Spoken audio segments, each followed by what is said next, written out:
പൂർണ്ണമായും അതിൻ്റെ അകത്ത് ചോദ്യത്തിന് പ്രസക്തിയില്ല. ഇന്ത്യൻ നാഷണൽ കോൺഗ്രസിന്റെ ഏറ്റവും സമുന്നതനായ നേതാവാണ്, കോൺഗ്രസിന്റെ വർക്കിംഗ് കമ്മിറ്റി അംഗമാണ് ശ്രീമാൻ കെ സുധാകരൻ.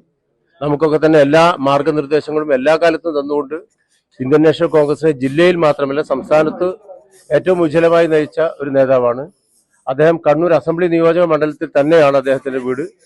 അദ്ദേഹത്തിന്റെ പ്രവർത്തന മണ്ഡലം കൂടുതലും കണ്ണൂരാണ്. കണ്ണൂരിലെ കോൺഗ്രസ് പ്രവർത്തകന്മാർക്ക് എന്നും ഊർജവും ആവേശവും നൽകിയ നേതാവ് എന്നുള്ള നിലയിൽ തന്നെയാണ് എല്ലാ കാലത്തും അദ്ദേഹത്തെ നമ്മൾ കണ്ടിട്ടുള്ളത്.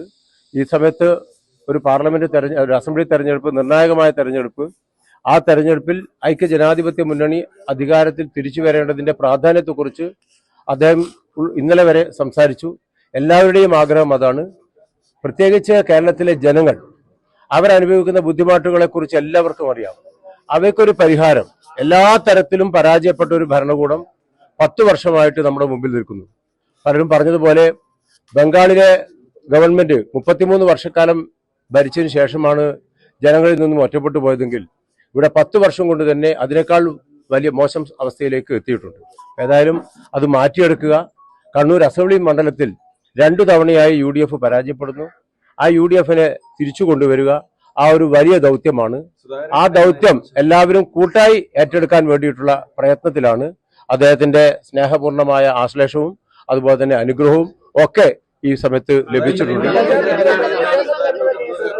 എന്താണ്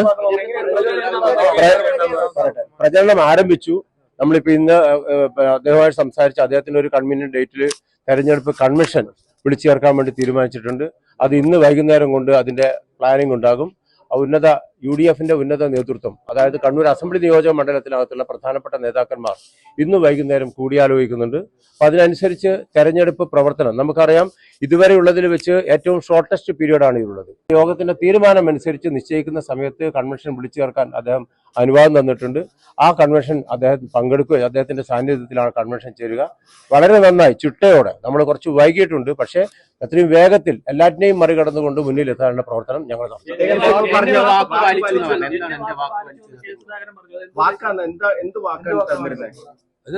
അത് കഴിഞ്ഞ ദിവസങ്ങളിലെ ചർച്ചകളൊക്കെ നിങ്ങൾ കണ്ടു കാണും. അതുമായി ബന്ധപ്പെട്ടാവാം. കാരണം അദ്ദേഹം ഹൈക്കമാൻഡിന് കൊടുത്ത വാക്കാണ്. അത് ഇന്ത്യൻ നാഷണൽ കോൺഗ്രസിനെ വിജയിപ്പിക്കുക എന്ന പ്രവർത്തനത്തിൽ ഏറ്റവും മുന്നിൽ നിന്ന് പ്രവർത്തിക്കും എന്ന് അദ്ദേഹം പറഞ്ഞതാണ്.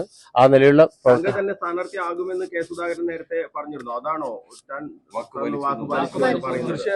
അദ്ദേഹം നിങ്ങൾക്കൊക്കെ അറിയാം. പക്ഷെ അദ്ദേഹം പറഞ്ഞത് ആ സമയത്ത് ഉൾപ്പെടെ ഒരിക്കലും നിന്നെ ടിഒ മോഹനൻ സ്ഥാനാർത്ഥിയാകുന്നതിന് എനിക്ക് ഒരു തരത്തിലും തടസ്സമില്ല, അതിന് എന്തായാലും അത്തരം കാര്യങ്ങൾക്ക് ഞാനും നിന്റെ കൂടെ ഉണ്ടാകും എന്ന് അദ്ദേഹം എല്ലാ കാലത്തും പറഞ്ഞിട്ടുണ്ട്. തീർച്ചയായിട്ടും ഉണ്ടായിരുന്നു. എന്നോട് പറഞ്ഞതല്ല, അത് നേതൃത്വവുമായി ബന്ധപ്പെട്ടാണ്. പക്ഷെ നമ്മൾ തമ്മിൽ നിങ്ങളെ പലരും പറഞ്ഞു ഒരു ഇതുമില്ല. എന്നും എനിക്ക് ഒരു ഏറ്റവും നല്ല നിർദ്ദേശവും ഉപദേശവും ഒക്കെ തരുന്ന ഒരു നേതാവ് തന്നെയാണ്. അദ്ദേഹത്തിന്റെ ഉപദേശവും നിർദ്ദേശവും ഒക്കെ തന്നെ സ്വീകരിച്ചുകൊണ്ടാണ് മുന്നോട്ട് പോയിട്ടുള്ളത്.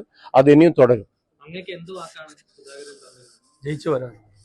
ഏതാണ് ഈ സമയത്ത് ഇതിനകത്ത് സ്വാഭാവികമായിട്ട് അത്തരം കാര്യങ്ങളൊക്കെ നമ്മൾ ചർച്ച ചെയ്യും. ഇപ്പോഴും പറഞ്ഞ കുറെ കാര്യങ്ങൾ, എല്ലാ കാര്യങ്ങളും നമ്മൾ ഷെയർ ചെയ്യേണ്ട വിഷയമില്ല ഇതിനകത്ത്. ഏതായാലും നേതൃത്വപരമായ അദ്ദേഹത്തിന്റെ എല്ലാ കഴിവും ഈ തെരഞ്ഞെടുപ്പ് സഹകരണം എല്ലാം പൂർണ്ണമായി തെരഞ്ഞെടുപ്പിന് വേണ്ടി അദ്ദേഹം വിനിയോഗിക്കും. ഞങ്ങളോടൊപ്പം ഉണ്ടാകും. ഒരു ടീമായിട്ട് നന്നായിട്ട് മുന്നോട്ട് പോകും. ഇന്ത്യൻ നാഷണൽ കോൺഗ്രസിന്റെ സ്ഥാനാർത്ഥി നിർണയവുമായി ബന്ധപ്പെട്ട് പലപ്പോഴും ചില ആശയക്കുഴപ്പമൊക്കെ ഉണ്ടാവാറുണ്ട്. പക്ഷേ ഹൈക്കമാൻഡ് ഒരു തീരുമാനമെടുത്താൽ ആ തീരുമാനത്തോടൊപ്പം കോൺഗ്രസിനെ സ്നേഹിക്കുന്ന എല്ലാവരും ചേർന്ന് നിൽക്കുക എന്നതാണ് കീഴ്വഴക്കം. പല സ്ഥലത്തും വെടിയും പുകയൊക്കെ ഉണ്ടെങ്കിൽ പോലും നമ്മൾ അതൊക്കെ കെട്ടടങ്ങിയിട്ടുണ്ട്. അത് കണ്ണൂരിന്റെ കാര്യത്തില്ല, മറ്റു പല സ്ഥലത്തും. അപ്പൊ ഏതായാലും ഐക്യത്തോടെ മുന്നോട്ട് പോകും. അതൊരു സന്ദേശമാണ്. കേരളത്തിൽ ഉജ്ജ്വലമായ വിജയം, പ്രതിപക്ഷ നേതാവൊക്കെ പറഞ്ഞതുപോലെ 100-ലധികം സീറ്റുമായിട്ട് ഐക്യ ജനാധിപത്യ മുന്നണി അധികാരത്തിൽ തിരിച്ചു വരും. അത് വരും ദിവസങ്ങളിൽ നമുക്ക് കാണാം.